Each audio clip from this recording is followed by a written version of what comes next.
दोस्तों नमस्कार।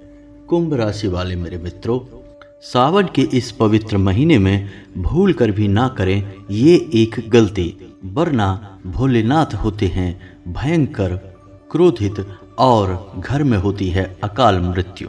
जी हाँ दोस्तों, सावन का महीना बेहद पवित्र होता है और इस महीने में भगवान भोलेनाथ कैलाश पर्वत को छोड़कर मृत्यु लोक में निवास करने के लिए आते हैं। तो ऐसे में लोग भगवान को प्रसन्न करने के लिए तमाम विधि विधानों के साथ भोलेनाथ का पूजन करते हैं। कुछ नहीं तो एक लोटा जल अर्पित करने का संकल्प लेकर नियमित भगवान भोलेनाथ को जल और बेलपत्र अर्पित करते हैं। तो ऐसे में कुछ ऐसे कार्य होते हैं जो इस सावन के महीने में पूर्ण रूप से वर्जित होते हैं, जिन्हें भूल कर भी आपको नहीं करना चाहिए। दोस्तों, छोटे छोटे कामों के बारे में तो आपको जानकारी होती ही है, लेकिन कुछ कार्य ऐसे होते हैं जो अक्सर लोगों को पता नहीं होते और गलती से ही सही लोग उन कार्यों को कर देते हैं। बाद में भगवान भोलेनाथ की कृपा उन्हें प्राप्त नहीं होती है और लगातार मेहनत करने के बावजूद, लगातार भक्ति करने के बावजूद उन्हें जीवन में सुख और समृद्धि प्राप्त नहीं होती है। फिर लोग कहते हैं कि पता नहीं क्या हो गया, इतनी भक्ति और इतना पूजा पाठ किया फिर भी कोई परिणाम प्राप्त नहीं हुआ। दोस्तों, हम अपने आसपास खुद ही नकारात्मक वातावरण तैयार कर लेंगे तो भगवान की भक्ति भी और कृपा भी हमें सुख नहीं दे सकती है। तो कौन से हैं वो कार्य जो आपको भूल कर भी नहीं करने चाहिए और कौन सा है वह एक कार्य जो घर में अकाल मृत्यु को दावत देता है? तो वीडियो में बने रहिए हमारे साथ।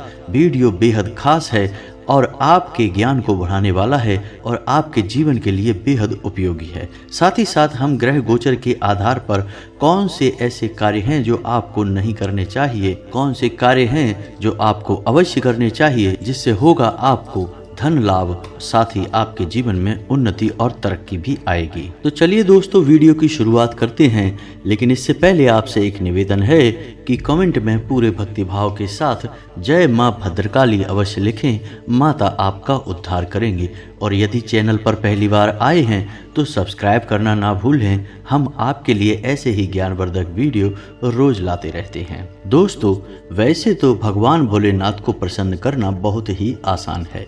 वे तो भक्तों के भाव को देखकर ही प्रसन्न हो जाते हैं और भक्तों की द्वारा की गई छोटी मोटी गलतियों को भी आसानी से माफ़ कर देते हैं, इसीलिए तो उन्हें भोलेनाथ कहा जाता है।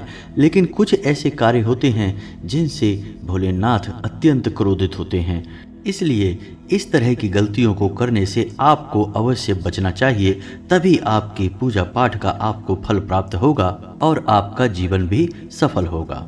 तो चलिए दोस्तों, बताते हैं आपको कि कौन सी हैं वो गलतियां जो आपको भूल कर भी नहीं करनी हैं। तो दोस्तों, सबसे पहला काम कि आपको भूल कर भी नहीं इसे छोड़ना चाहिए। छोड़ना चाहिए इसलिए कह रहे हैं क्योंकि कुछ लोग आलसी प्रवृत्ति के होते हैं।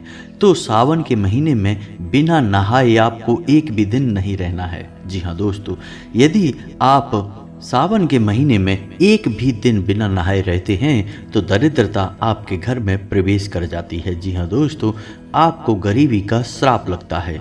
इसलिए आपको सावन के महीने में सुबह सुबह जल्दी नहा धोकर तैयार हो जाना चाहिए। धुले हुए साफ कपड़े पहनकर भगवान के मंदिर पहुंचकर जल और बेलपत्र निश्चित ही अर्पित करना चाहिए। ऐसा मौका आपको छोड़ना नहीं चाहिए। साथ ही साथ दोस्तों, आपको इस महीने में जितना हो सके उतना भोग विलास से दूर रहना चाहिए। जी हाँ दोस्तों, हो सके तो नंगे पैर रहें और हो सके तो जमीन पर ही शयन करें, यानी जमीन पर ही सोएं। और जितना हो सके उतना सादा, कम मसाले वाला भोजन ग्रहण करें। साथ ही साथ अपने मन में कोई भी गलत विचार भी ना आने दें। सावन का महीना बहुत पवित्र होता है, तो आपको तन और मन से पवित्र होना बहुत ही आवश्यक है। तभी आप शिव की पूजा के योग्य हो पाएंगे। इसी के साथ साथ दोस्तों, आपको सावन के महीने में ना तो बाल, ना ही दाढ़ी और ना ही नाखून काटने चाहिए। जी हाँ दोस्तों, इससे भी शिव नाराज होते हैं और आपको शिव कृपा प्राप्त नहीं होती है। जी हाँ दोस्तों, सावन का महीना रुद्राभिषेक के लिए बहुत महत्वपूर्ण होता है। इसमें शिवलिंग पर दूध, दही, शहद जैसे पंचामृत से अभिषेक किया जाता है। चूँकि शिव जी को दूध अर्पित किया जाता है, इसलिए इस महीने में भक्तों को दूध नहीं पीना चाहिए और दूध से बने सामान का भी सेवन नहीं करना चाहिए, क्योंकि जो चीज हम अपने भगवान को अर्पित कर रहे हैं वही चीज हमें भी ग्रहण करनी नहीं चाहिए। शास्त्रों में इसे वर्जित माना गया है। सावन के महीने में जितना हो सके उतना आपको प्रकृति के करीब जाने की कोशिश करनी चाहिए। जी हाँ दोस्तों, नकली बनावटी चीज़ों से दूर रहें और प्रकृति के नज़दीक कुछ समय अवश्य बिताएं। अगर हो सके आपके आसपास यदि मौजूद हो तो किसी पार्क वगैरह में अवश्य जाएं, सुबह या शाम के वक्त, और पेड़ और पौधों के नज़दीक घास पर ज़मीन पर बैठकर कुछ समय अवश्य बिताएं। नंगे पैर अगर घास के मैदान में चलेंगे या फिर ज़मीन पर चलेंगे तो आपको प्रकृति की मधुरता का एहसास होगा और भोलेनाथ भी बहुत प्रसन्न होंगे, क्योंकि स्वयं भोलेनाथ भी प्रकृति से बहुत प्रेम करते हैं। जी हाँ दोस्तों, इसी के साथ साथ सावन के महीने में बैगन भी नहीं खाने चाहिए, क्योंकि बैगन को तामसिक भोजन और अशुद्ध भोजन माना गया है, इसलिए इसे सावन के महीने में ना खाएं। साथ ही साथ दोस्तों, लहसुन और प्याज को भी तामसिक भोजन माना गया है, तो इनसे भी आपको परहेज करना होगा। वीडियो में बनी रहिए हमारे साथ, क्योंकि वीडियो के अंत में हम आपको बताएंगे कि एक वह काम जो आपको भूल कर भी नहीं करना है, किसी भी कीमत पर नहीं करना है, वरना आपके घर में निश्चित अकाल मृत्यु होगी। भोलेनाथ का अत्यधिक क्रोध आपके ऊपर टूटेगा। जी हाँ दोस्तों, तो आपको वीडियो पूरा देखना है, तभी आपको संपूर्ण ज्ञान प्राप्त होगा।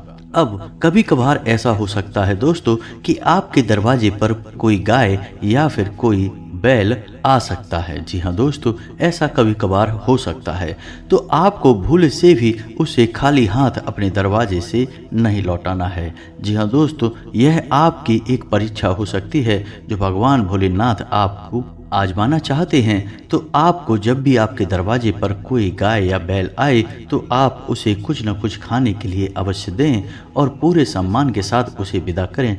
भूले से भी उसे मारकर भगाने की कोशिश ना करें, अन्यथा घोर अनर्थ हो जाएगा। जी हाँ दोस्तों, हम आपको बता दें कि सावन के इस पवित्र महीने में आपको जितना हो सके उतना सकारात्मक रहने की कोशिश करना चाहिए। जीवन की तमाम परेशानियों, तमाम उलझनों के बीच आपको भगवान भोलेनाथ को याद करते रहना चाहिए। जब आपको लगे कि आपके जीवन में बहुत अंधकार है, परेशानियां आपका पीछा नहीं छोड़ रही हैं, तो आपको एकांत में बैठकर आंखें मूंद कर भगवान भोलेनाथ को याद करते हुए ओम नमः शिवाय मंत्र का जाप करते रहना चाहिए। इससे आपके मन को बहुत शांति मिलेगी और भगवान की कृपा भी आपको प्राप्त होने लगेगी। आपके विचार सकारात्मक हो जाएंगे। जी हाँ दोस्तों, इसी के साथ साथ आपको नकारात्मक वातावरण से और नकारात्मक लोगों से हमेशा दूर रहना होगा। किसी भी प्रकार की बहस से, किसी भी प्रकार के वाद विवाद से आपको दूर रहना होगा। ऐसे में आप अपनी ओर नकारात्मकता को खींचेंगे। जी हाँ दोस्तों, इस महीने में आपको क्रोध करने से बचना होगा, अत्यधिक सोने से बचना होगा, दिन के समय भूल कर भी ना सोएं। इसी के साथ साथ दोस्तों, किसी का अपमान करने से भी आपको बचना होगा। साथ ही साथ आपको बता दें कि आपको किसी भी प्रकार के जुए से, यानी कि लक्ष्मी को दाव पर लगाने से बचना होगा।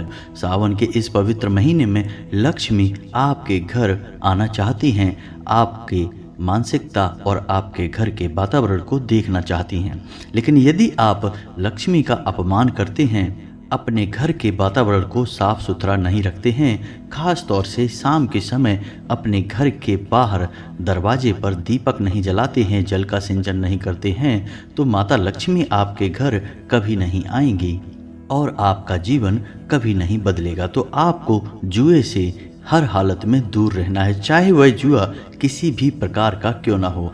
जैसे आजकल मोबाइल में तमाम बैटिंग वाले गेम चल गए हैं दोस्तों, उनमें भी आप रिस्क लेते हैं, अपना पैसा लगाते हैं, आखिरकार वे भी जुए का ही एक रूप है, तो उनसे भी आपको बचना होगा। इसी के साथ साथ हम आपको बता दें कि आपकी जो ग्रह स्थिति बन रही है उसमें आपको धन को लेकर थोड़ा सतर्क रहने की आवश्यकता भी है। ग्रहों की चाल आपकी राशि पर कुछ इस प्रकार प्रभाव डाल रही है कि धन आपके यहाँ आने के लिए तो तैयार है, यानी आपके पास रुपया पैसा आएगा अवश्य, लेकिन आपको उसे संभाल कर रखना होगा, सतर्क रहना होगा, अन्यथा वह किस प्रकार वापस चला जाएगा, यानी अपने जाने का मार्ग बनाकर आएगा कि आपको पता भी नहीं चलेगा। जी हाँ दोस्तों, आपको रुपए को संभाल कर रखना और सतर्क रहना बहुत आवश्यक होगा। किसी भी प्रकार के निवेश से आपको बचना होगा और उधार लेन देन से भी आपको बचना होगा। जी हाँ दोस्तों, अब हम आपको बताते हैं कि कौन सा है वह एक कार्य जो आपको भूल कर भी इस महीने में नहीं करना है। अगर आपने वह एक कार्य कर दिया तो समझो कि आपके घर में मृत्यु का प्रवेश हो जाएगा। जी हाँ दोस्तों, इसे हम नहीं कह रहे, यह बात हमारे शास्त्रों में स्पष्ट तौर पर लिखी हुई है। शिव पुराण में लिखा हुआ है कि जो इंसान सावन के महीने में शिव भक्ति ना करके व्यसन में डूबा रहता है और तामसिक कार्यों में लिप्त रहता है, उसका विनाश निश्चित है। तो आपको भूल कर भी शराब का सेवन नहीं करना है और मांसाहार का सेवन नहीं करना है। जी हाँ दोस्तों, वैसे तो आपको इन दोनों चीजों से जीवन भर दूरी बनाकर रखनी चाहिए, क्योंकि आपकी राशि में जो ग्रह दशा है वह स्पष्ट तौर पर यह कहती है कि यदि आप मांसाहार को नहीं त्यागेंगे, शराब को नहीं त्यागेंगे, तो आपका विकास कभी नहीं हो सकता, आपको उन्नति कभी प्राप्त नहीं हो सकती। आपने जो मन में सोच रखी हैं वे लक्ष्य आपको कभी भी प्राप्त नहीं होंगे। जब तक आप मांसाहार नहीं त्यागेंगे आपका उद्धार नहीं होगा। लेकिन सावन के इस पवित्र महीने में तो आपको भूलकर भी मांसाहार को ग्रहण नहीं करना है, उसे छूना भी नहीं है। यदि आपने ऐसा किया तो आपका विनाश निश्चित है। भगवान भोलेनाथ का रुद्र रूप आप देखेंगे और आपके घर में अनर्थ हो जाएगा। जी हाँ दोस्तों, हम नहीं चाहते कि ऐसा कुछ आपको बताएं। लोग इन सब विषयों पर चर्चा भी नहीं करना चाहते हैं, लोग तो बस ऊपर ऊपर की बातें करके चले जाते हैं। लेकिन हम सिर्फ और सिर्फ आपका भला चाहते हैं।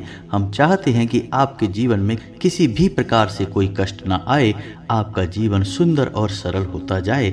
इसलिए हम आपको हर एक विषय पर सतर्क करते हैं, आपको होशियार करते हैं कि आप भूले से भी कोई गलती ना कर जाए। जी हाँ दोस्तों, सावन का यह पवित्र महीना इस बार 2 महीने का हो रहा है, यानी आपको 8 सोमवार मिलेंगे और भगवान शिव की भक्ति करने का एक सुनहरा मौका मिलेगा 2 महीने का। जी हाँ दोस्तों, मलमास की वजह से इस बार सावन 2 महीने का है, तो आपको अपने जीवन भर के कष्ट, अपने पिछले कई जन्मों के अच्छे बुरे कर्म सभी भगवान भोलेनाथ के सामने प्रस्तुत करने हैं, उनकी अटूट भक्ति करनी है। फिर देखिए कि सावन का महीना गुजरते गुजरते आपका जीवन किस तरह सुंदर हो जाता है। आपकी हर एक नकारात्मकता आपसे दूर हो जाएगी और आपका जीवन भी प्रकाशमय हो जाएगा। जी हाँ दोस्तों, तो उम्मीद है कि वीडियो में बताई गई बातें आपको अच्छी लगी होंगी। इन बातों का उपयोग आप अपने जीवन में करके अपने जीवन को सरल और सुंदर बना पाएंगे। यदि आपको हमारा प्रयास अच्छा लगता है तो आप वीडियो को लाइक करना ना भूलें और कमेंट में पूरे भक्तिभाव के साथ ओम नमः शिवाय और जय माँ भद्रकाली लिखना ना भूलें। माता आपका कल्याण करेंगी, भगवान भोलेनाथ आपका उद्धार करेंगे। इसी के साथ आज का वीडियो समाप्त करते हैं। मिलते हैं अगले ज्ञानवर्धक वीडियो में, तब तक के लिए धन्यवाद।